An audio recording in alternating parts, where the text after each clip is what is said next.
अन्य समाचार की जो बात करिए तो साबरकांठामां વધુ એક માર મારતો વિડિયો વાયરલ થયો છે। ચોરી કરીને ભાગતા વીજપોલ સાથે બાંધીને માર માર્યો। પોલો ગ્રાઉન્ડ વિસ્તારમાં મારમારિયાની ઘટના, મારમારિયાનો વિડિયો થયો છે વાયરલ।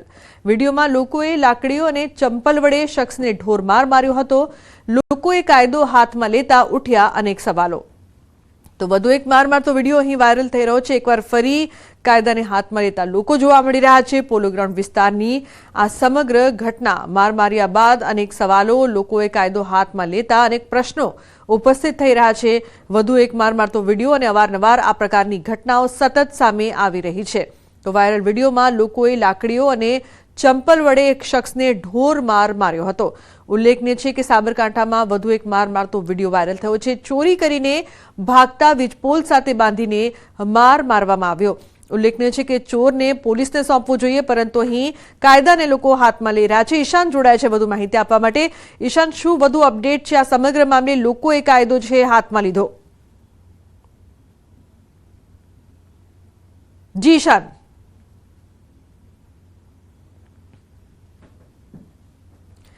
तो जे प्रकारથી લોકોએ કાયદો હાથમાં લેતા અનેક સવાલો ઉપસ્થિત થઈ રહ્યા છે। ઉલ્લેખનીય છે કે ચોરી બાદ યુવકને વીજપોલ સાથે બાંધીને ચંપલ અને લાકડીઓથી ઢોર માર મારવામાં આવ્યો હતો, જે બાદ આ વિડિયો છે તે વાયરલ થઈ રહ્યો છે।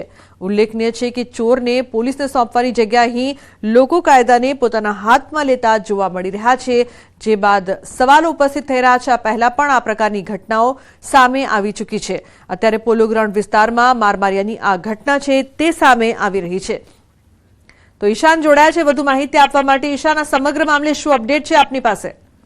स्वरूपला ચોક્કસ કે હિંમતનગરના જે પોલો ગ્રાઉન્ડ વિસ્તાર છે એક સોસાયટીમાં 3 જેટલા ચોરો ઘૂસ્યા હતા અને તેમાંથી એક ભાગવા જતા એક ચોર પકડાઈ ગયો હતો, જેના કારણે સ્થાનિક લોકોએ એકત્રિત થઈને તે ચોરને થાંભલા પાસે બાંધી ઢોર માર માર્યો હતો। આ સમગ્ર મામલે વિડીયો બનાવી સોશિયલ મીડિયામાં વાયરલ કર્યો હતો। નોંધનીય છે કે દિવસે દિવસે ચોરીના બનાવો વધી રહ્યા છે, ત્યારે લોકોએ પણ જે આ ચોરને પકડવા માટે આ રીતે બાંધીને પોલીસને હવાલે કરવા શરૂઆત કરી હતી, પરંતુ અત્યારે આ સમગ્ર મામલે પોલીસને જાણ કરાઈ હતી। જી રૂપના। બિલકુલ ઈશાન, આભાર સમગ્ર માહિતી બદલ। તો પોલીસને જાણ કરવામાં આવી હતી। યુવાનો ફેમસ થવા માટે અવનવા સ્ટન્ટ કરવાના શોખીન બન્યા છે। જાણતા અજાણતા ન બનાવવાની રીલ બનાવીને મુશ્કેલીમાં મુકાયા છે। નસવાડીના સોડતના યુવાન સાથે પણ આવું થયું। બાઇક પર છરા સાથે ઇન્સ્ટાગ્રામ પર રીલ બનાવી તેને ભારે પડી ગઈ। પોલીસને વિડીયો હાથે લાગતા કરી કાર્યવાહી। યુવાન સુનિલ તડવીને પોલીસે બિફોર આફ્ટર વિડીયો બનાવીને કાયદાના પાઠ શીખવ્યા હતા। તો અહીંયા બે દ્રશ્યો આપ જોઈ રહ્યા છો। એક તરફ જોખમી સ્ટન્ટ, પહેલાના દ્રશ્યો છરી સાથે રીલ બનાવતો આ યુવક, તો બીજી તરફ પોલીસે તેને પાઠ ભણાવ્યો, સબક શીખવાડ્યો અને પછી તે જોઈ શકાય છે કે કઈ રીતે પોલીસના હવાલે છે અને કાર્યવાહી કરવામાં આવી છે। તો બાઇક પર છરા સાથે રીલ બનાવી આ યુવકને ભારે પડી। અમદાવાદમાં અસામાજિક તત્વોનો આતંક, જાહેરમાં મારામારીનો વિડીયો વાયરલ। નવા વાડજનો વિડીયો 2 મહિના જૂનો હોવાનો દાવો। જેબુ સરદાર અને તેના ગેંગનો વિડીયો હોવાની ચર્ચા। ન્યૂઝ 18 ગુજરાતી આ વિડીયોની પુષ્ટિ નથી કરતું। તો નવા વાડજનો વિડીયો 2 મહિના જૂના હોવાનો હાલ તો દાવો કરવામાં આવી રહ્યો છે। જેબુ સરદાર અને તેના ગેંગનો વિડીયો હોવાની પણ ચર્ચા થઈ રહી છે। તો સુરેન્દ્રનગરમાં કેમિકલ ચોરીનો પર્દાફાશ થયો છે। ગાંધીનગર એસએમસીએ કેમિકલ ચોરી ઝડપી પાડી। રાજકોટ અમદાવાદ હાઈવે પર હોટલમાં દરોડા।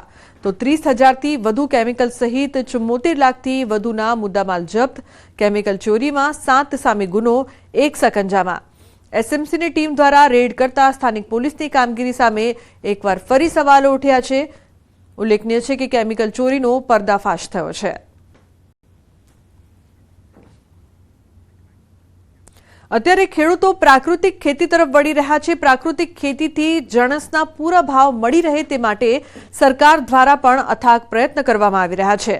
ત્યારે વધુને વધુ ખેડૂતો પ્રાકૃતિક ખેતી તરફ વળે તે માટે જૂનાગઢ કૃષિ યુનિવર્સિટી ખાતે ત્રિદિવસીય ટ્રેડ ફેર કૃષિ મેળાનું આયોજન કરવામાં આવ્યું છે, જેમાં મોટી સંખ્યામાં પ્રાકૃતિક ખેતી કરતા ખેડૂતોએ પોતાની ખેતીની જણસ લાવી તેનું નિદર્શન કર્યું હતું અને હાજર રહેલ ખેડૂતોએ પ્રાકૃતિક ખેતી અંગે માર્ગદર્શન મેળવી ખરીદી પણ કરી હતી। પ્રાકૃતિક ખેતીને પૂરતું માર્કેટિંગ મળી રહે તેવા હેતુથી આવા કૃષિ મેળા કરવામાં આવી રહ્યા છે।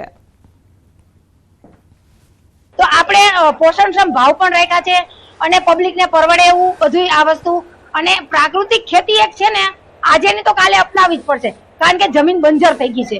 હવે ઉત્પાદન દેવામાં આવે કાંઈ એમાં કચાશ જમીન કચાશ કરે ને, આપણે એને કાંઈ ખોરાક આપતા નથી એટલે જમીનમાં ઉત્પાદન થતું નથી. દિવસે દિવસે જમીનનો સેન્દ્રીય કાર્બન ડાઉન થતો જતો હતો અને એની અંદર રાસાયણિક બહુ કરવું પડતું હતું.